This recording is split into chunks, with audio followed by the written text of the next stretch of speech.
అనిల్ గారు ఒక రకంగాను, ఇంకో మంత్రి ఏమో వ్యంగ్యంగాను పోలవరం దీని గురించి ఇచ్చేశారు. మనకి దానికి డిఫరెంట్ గా ఏం చేయకూడదు అంటే ఇప్పుడు ఏం చేయాలని నేను అడుగుతాను మిమ్మల్ని. నేనేం చేయాలని నేను కూడా ఇంకా అధ్యయనం చేస్తున్నా. ఈ రోజు ఒక మాట చెప్పి రేపు ఒక మాట చెప్పి డయాఫాల్ అంటే అది ఎక్కడ కనపడలేదు నాకంటే. అలాంటి మంత్రులు చూసాం. డయాఫాల్ వరకు కనపడలేని మంత్రి సార్ 2019 నుంచి 2024 వరకు సార్ 2019 నుంచి 2024 వరకు పోలవరం ప్రాజెక్టులో జరిగిన అక్రమాలపై ఏదైనా కమిటీ వేసే అవకాశం ఉందంట. అరే కమిటీ వేద్దామయ్యా, అది కాదు కదా మిమ్మల్ని మీరంతా కూడా ఏంటంటే మీరు కూడా ట్రెడిషనల్ గా ఆలోచిస్తున్నారు. మీకు కన్సర్న్ కనపడాల నాకు.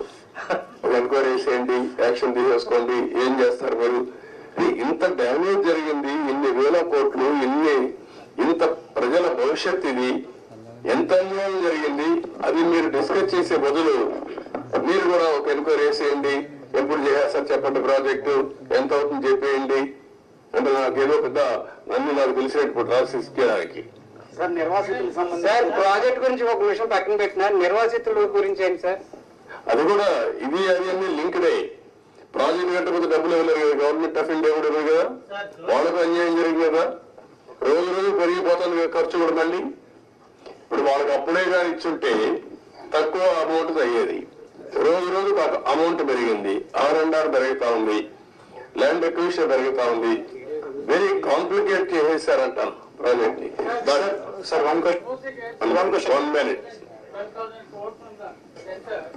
You seem to be having good relations with the Prime Minister. Are you going to have any influence with the Prime Minister to get the 10,000 crore for the Polavaram project?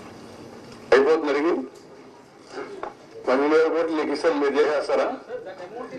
What I'm asking you, are you able to study the project? First of all ఇక్కడ press కూడా మీరు గుర్తుపెట్టుకోవాల్సింది, half handed గా half hearted గా కాకుండా కొంచెం study చేసి constructive గా పాజిటివ్ గా సజెషన్స్ ఇవ్వండి. ప్రాజెక్ట్ కంప్లీట్ చేయాలి, నష్టం చేసిన వ్యక్తులపై చర్యలు తీసుకోవాలి. At the end of the day రాష్ట్ర భవిష్యత్తు, నేషనల్ ఇంట్రెస్ట్ కూడా కాపాడుకోవాలి. సార్ వన్ క్వశ్చన్ సార్, ఇప్పుడు 441 crores 990 crores రెండు ఆప్షన్స్ చెప్పారు, వాడికి సెంట్రల్ గవర్నమెంట్ నుంచి అసిస్టెన్స్ వచ్చే అవకాశం ఉందండి? వాట్ ఐఎమ్ సేయింగ్, ఇంత డ్యామేజ్ వాళ్ళు ఏమి చెప్పారు, ఏం చెప్తారు, ఇంతలో మాట్లాడలే కదా. నేను సీఎంఏ మొన్నే ఫస్ట్ విజిట్ వచ్చాను, అర్థమైన కూడా అర్థం చేసుకున్నాను. ఇప్పుడు వాళ్ళతో మాట్లాడి దీన్ని ఏ విధంగా ఫైనలైజ్ చేయాలి. అకౌంటే మంత్రి కూడా మారాడు, లాస్ట్ టైం ఉన్న మంత్రి ఇప్పుడు లేడు, ఇదంతా కొత్త. కాస్త కూస్తూ అందరికి మధ్య నేను ఒక్కడిగా సబ్జెక్ట్ తెలియదు ఉన్నామంతే. ముందు ప్రారంభించి ఇప్పుడు 4వ మంత్రి, కేంద్రంలో 3 మంత్రులు అయిపోయారు ఈ ప్రాజెక్ట్ వచ్చిన తర్వాత. 4th మినిస్టర్ వచ్చాడు ఇప్పుడు. ఇవన్నీ ఆల్ ప్రాబ్లమ్స్ ఉన్నాయి, బట్ ఏ విధంగా సార్ట్అవుట్ చేయాలో సీరియస్ గా తీసుకుంటున్నా.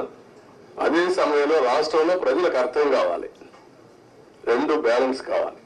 నేను అందుకే చెప్పాను, జగన్మోహన్ రెడ్డి లాంటి వ్యక్తులు రాజకీయాలకు కానీ ఒక నాయకుడిగా ఒక రాష్ట్రాన్ని లీడ్ చేయడానికి అర్హత లేదనడానికి ఇవన్నీ ఉదాహరణలు. నేనేదో ఎలక్షన్ లో 164 సీట్లు రావడం ఒకటే కాదు, వీళ్ళ బిహేవియర్, వీళ్ళ యొక్క ప్రవర్తన ఒక్కసారి మీరు కానీ ముందు నుంచి ఆలోచిస్తే ఈ ప్రాజెక్ట్ ఒక కేస్ స్టడీ మీకు అందరికి, మీరు కూడా విట్నెస్. కనీసం ఇక్కడికి వచ్చి ఎప్పుడైనా ఈ 5 ఏళ్ళలో ఒక్కరోజైనా పురస్కారాలు పెట్టా, ఈ ప్రాజెక్ట్ ఏం చేశారు చెప్పారా? ఎక్కడా లేదు. ఎక్కడా పెట్టలేదు, ఇక్కడ పెట్టలేదు, ఎక్కడా లేదు.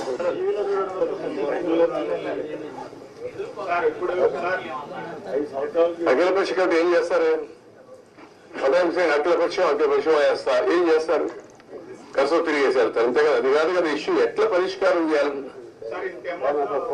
అంటే ఇంత జాతీయ విపత్తు ఆంధ్రాకి ఇంత ఇబ్బంది కలిగింది, ఫర్దర్ గా మళ్ళీ ఇలాంటివి జరగకుండా, అంటే ఎవరు వచ్చినప్పుడు వాళ్ళు అలా కాంట్రాక్టర్ని అలా మార్చకుండా మీరేమన్నా రికమెండ్ అంటే జాతీయ స్థాయిలో ఇప్పుడు మీరు నేతగా ఉన్నట్టు ముఖ్యనేతలు అలాంటి రిఫార్మ్ ఏదన్నా సజెస్ట్ చేస్తారు? అదేమా అన్ని మాట్లాడదు ఇప్పుడు. అది కూడా దానికి అలాంటి డెమోక్రసీలో మనం ప్రజలు సరి విజ్ఞతతో మనం ఓట్లేశారు, ఆ ప్రజలే లాస్ట్ టైం ఓట్లు వేశారు కాబట్టి లైసెన్స్ వచ్చింది డ్యామేజ్ చేయడానికి. ఇదో కేసు అది అంతే. గవర్నమెంట్ ఆఫ్ ఇండియా చట్టాలు తేవడేముంది, అన్ని రాష్ట్రాలకు తెలరు కదా. ఒక రాష్ట్ర ప్రభుత్వం, కేంద్ర ప్రభుత్వం తప్పు చేసిన పనిష్ చేయాలి, ఎవరు పనిష్ చేయాలి? ప్రజలు పనిష్ చేశారు, సరిపోతుందా? 5 ఏళ్లలో పూర్తయ్యే ప్రాజెక్టు 10 ఏళ్ళు అయిపోతుందంటే 10 ఏళ్ళు కాదు, డబ్బులు ఎవరు డబ్బులు? ఇది tax payers money. Project safety ఇదే థ్రెట్. అన్ని ఉన్నాయి, మాట్లాడదు. Thank you sir. మాకు మంచి సమాచార శాఖకి మానవతా విలువలు ఉన్న అన్ని ఇస్తారు, ఎప్పటికప్పుడు ఇస్తారు, మీకు ఏం కావాలి ఇస్తారు.